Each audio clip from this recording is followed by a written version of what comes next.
Hey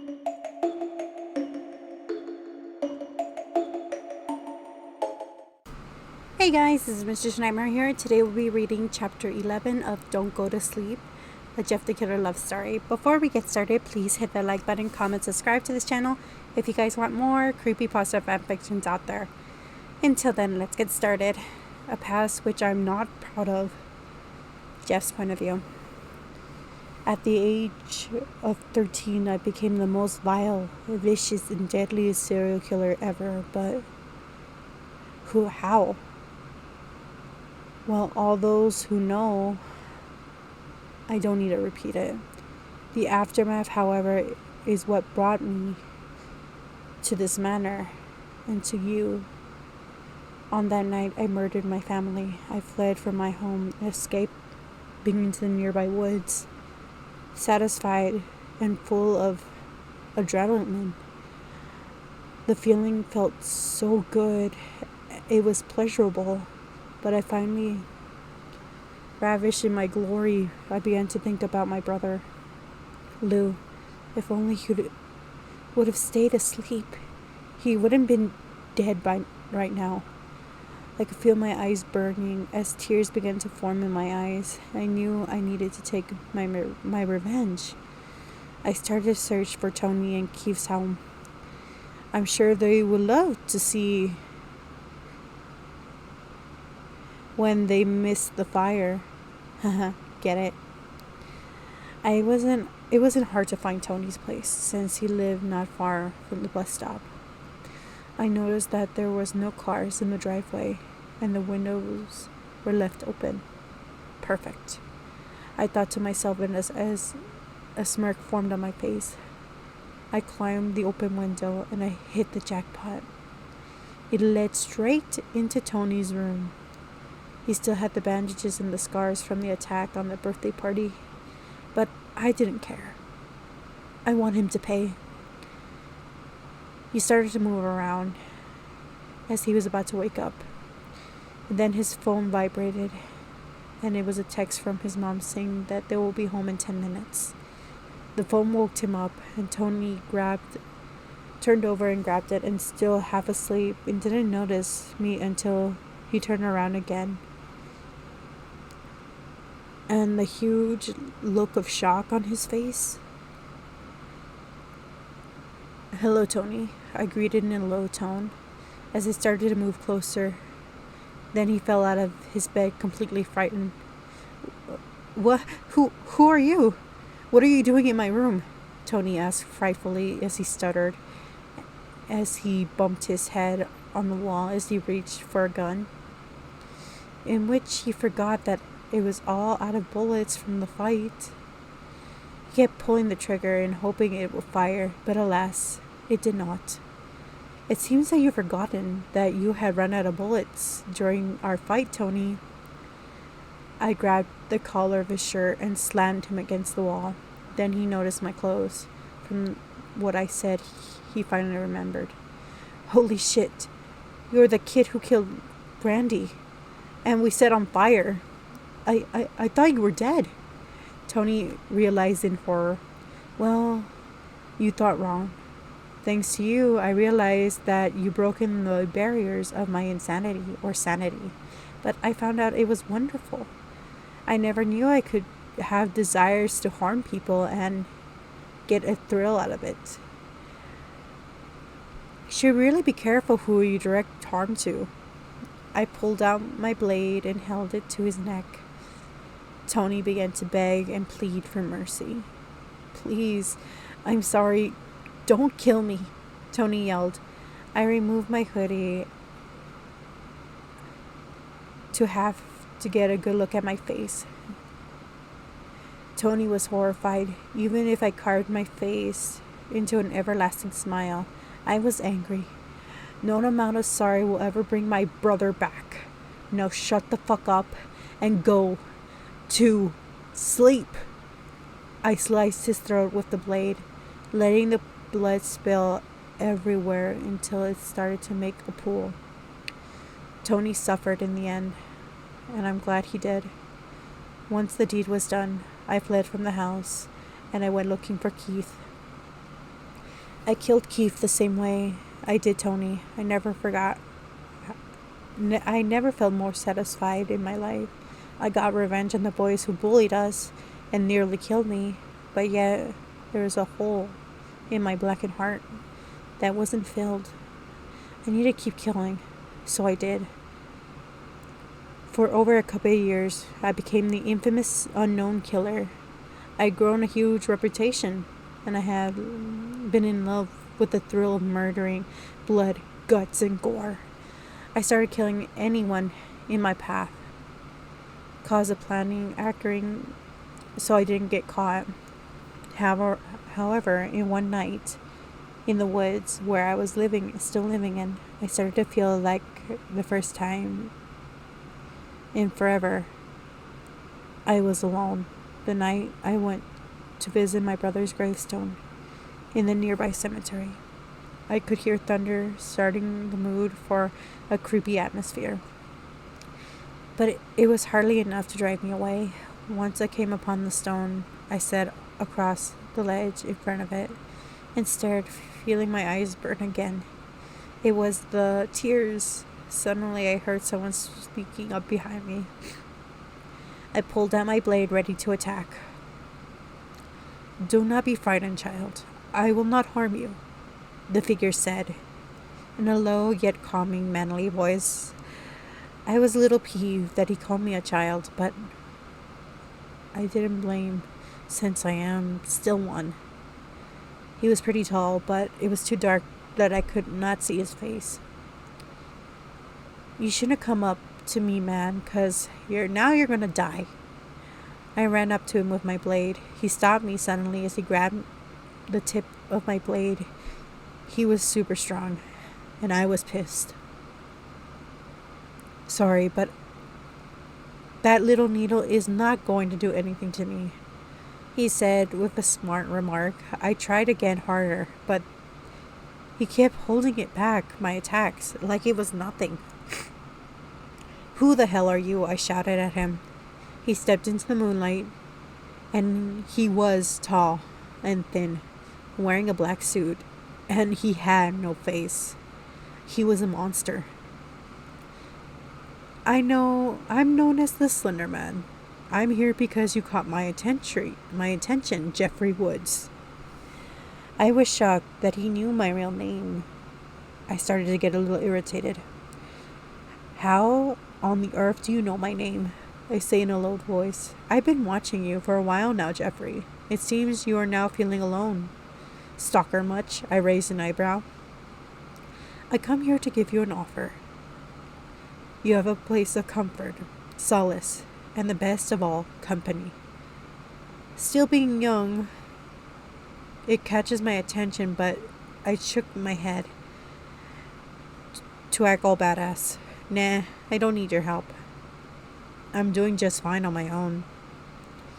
The Slender Man sighed in disappointment. "Very well, if that's your choice." He started to leave, and all of a sudden turned around and started to walk over to him. "Hold on. Are you really going to give me a place to stay?" I asked the Slender Man, who turned towards me. "I am," he replied calmly. I turned to look at my brother's grave one more time and headed out to my new home. I wished him goodbye, hoping that his new place will give me some relief from the pain of killing my family. Man, I was young and dumb at that time.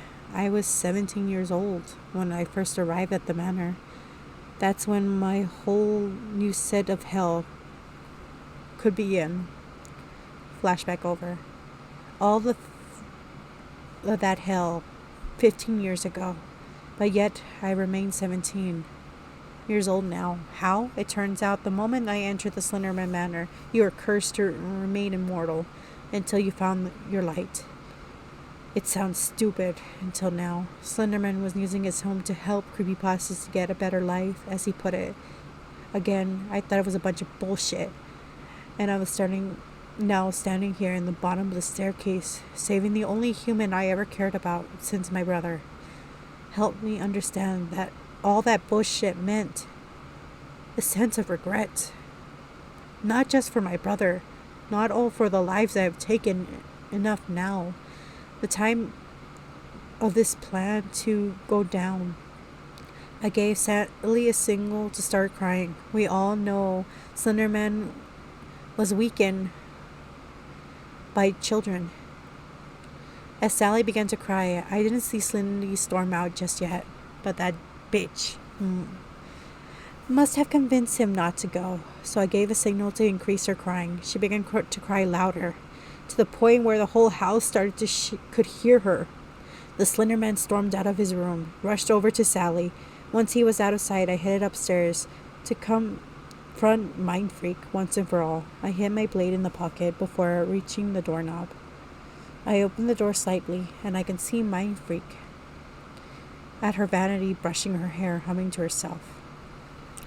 "Oh, Jeff, what a wonderful surprise!" Mind Freak noticed me through the mirror. I walked it right in front and shut the door behind me. I pulled out the blade out too easy. I have to pull a few out strings.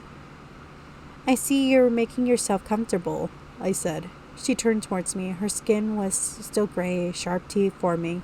Her hair was almost purple. Truly a horrific sight.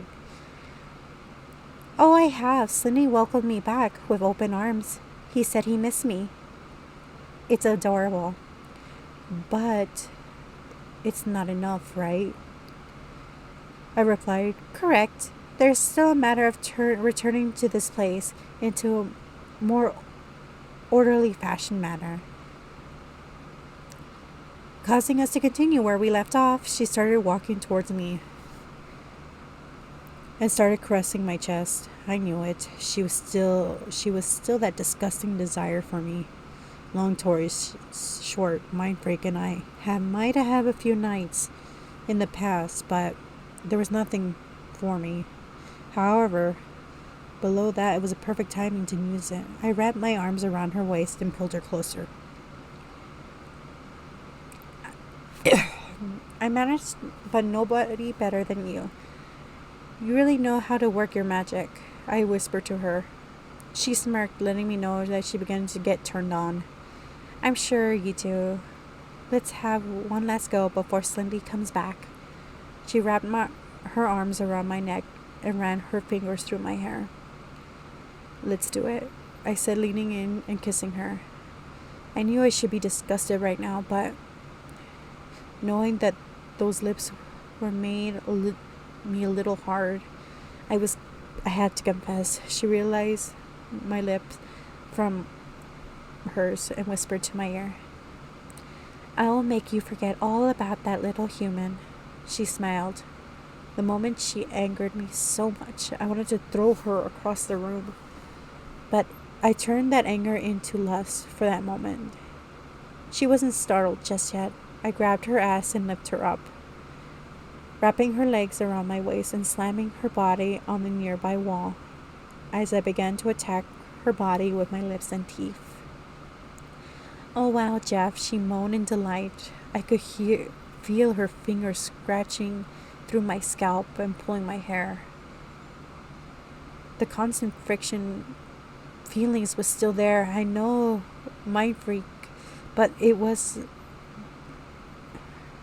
Alex's body I was touching. Dear God, it made me not want to stop. I placed Mind Freak down and turned her around. I could my hands play with her breasts, nipping at her neck, her body finally getting relaxed at this time. I started to move my hands a bit into my pocket for the blade. Once I got it, I tried to find it, but it was not there. Shit! It was gone. "Looking for this?" The blade was now floating in front of me. Mind Freak had it. Oh fuck, I thought to myself. She chuckled and tossed it across the room, stabbing the wall with the dartboard. "You really think I would be dumb enough to fall for your dirty little tricks?" She continued chuckling and tossed me across the room, pinning me against the wall. I started to get panicked and got really angry. Alex, can you hear me?" I called out, hoping to reach out for her, but it didn't work. She just walked over to me, looking with a smug look and a grim, victorious gleam in her eyes. No, she hasn't won just yet. I tried to break free from the invisible restraints, but they were too strong. Even for my immortal abilities, they were still useless against her mind tricks. Whatever you're trying to do, it's not going to work. I got you trapped. And it's about 20 minutes until your precious human disappears, she giggles evilly. I looked at her with scorn and hatred. She even dares to mention Alex. You really are a pathetic bitch. And here I thought I was the worst one. Turns out I'm nothing more than a harmless little puppy compared to you. Truly, you're an abomination, an anomaly of evil. I said in a low tone. She laughed at my comment. How flattering. Thank you for the wonderful comment, but I think it's about time I punish you for trying to take my new life. Mind freaks started to use her magic and make every nerve in my body jolt in pain as she focused a certain area, mainly where I killed my victims. I began to feel my victims what they felt before I killed them. The pain increased. I could feel my blood boiling or pouring from my mouth and ears. Surely this would be enough to kill a mortal. But I guess my curse hasn't been lifted just yet. But why? I'm here to save you. Shouldn't that be proof enough? No, that's not it. I tried. I tasted that kiss from earlier. It tasted like a trace. I proved to be a genius. Cheesy as fuck, but maybe I could lift my curse and I can save you. But the pain kept coming back over and over again. I started to feel emotions I never felt before. Empathy. My, you're holding up better than I thought. Now I could feel all your pain from your victims and suffer. All the pain of your family that suffered. All the pain that she could have suffered. But don't worry, I'll make sure she felt it. While we were battling in my mind. She laughed as she turned her back. My blood began to boil. My fury rised. My anger was enough to drown out the pain. Surprisingly enough, it slowly set me free from Mind Freak's grasp. Once strength reached to its max, I was free. I gripped her and grabbed the blade from the wall. She turned back and noticed that I was free. Oh no, that's impossible. She tried to use the same trick again, but it didn't work. My willpower was so much stronger than hers now. She began to look scared. I grinned, and I rushed towards her, then plunged the blade right in her stomach. She started to cough up blood. Looks like the game is over, I said to her in an angry tone.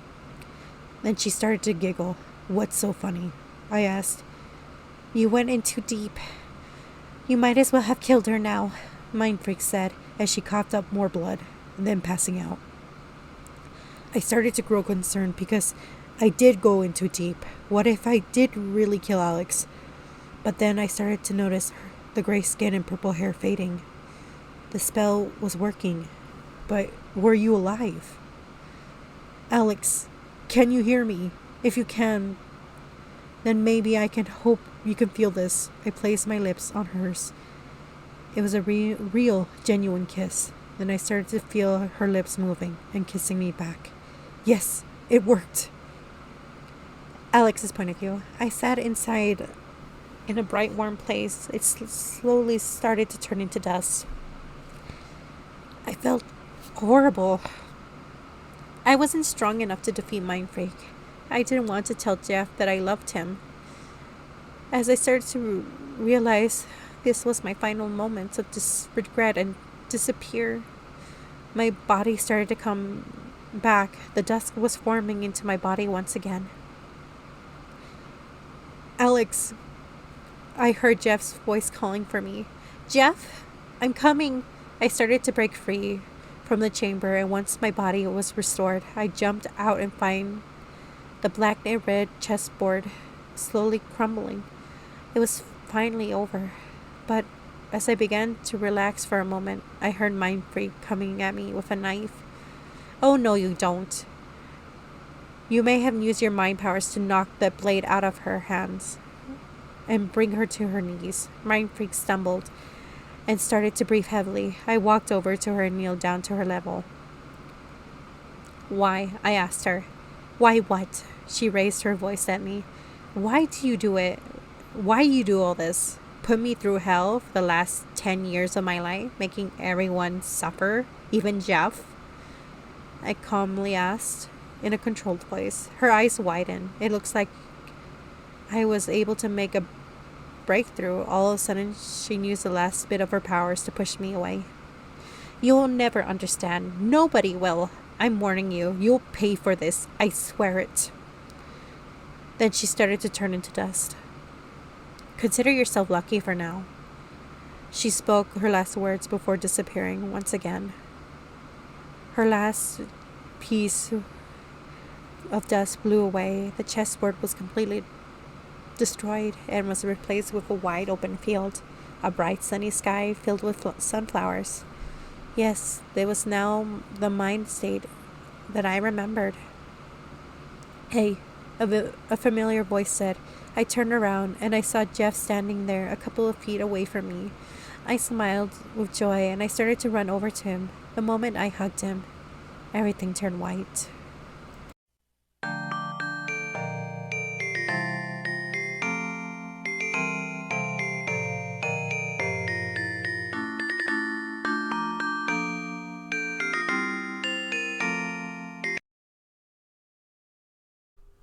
Hey, you made it to the end of the video. I'm glad. If you want more Ben Drowned love stories, check out the playlist that will be popping up soon.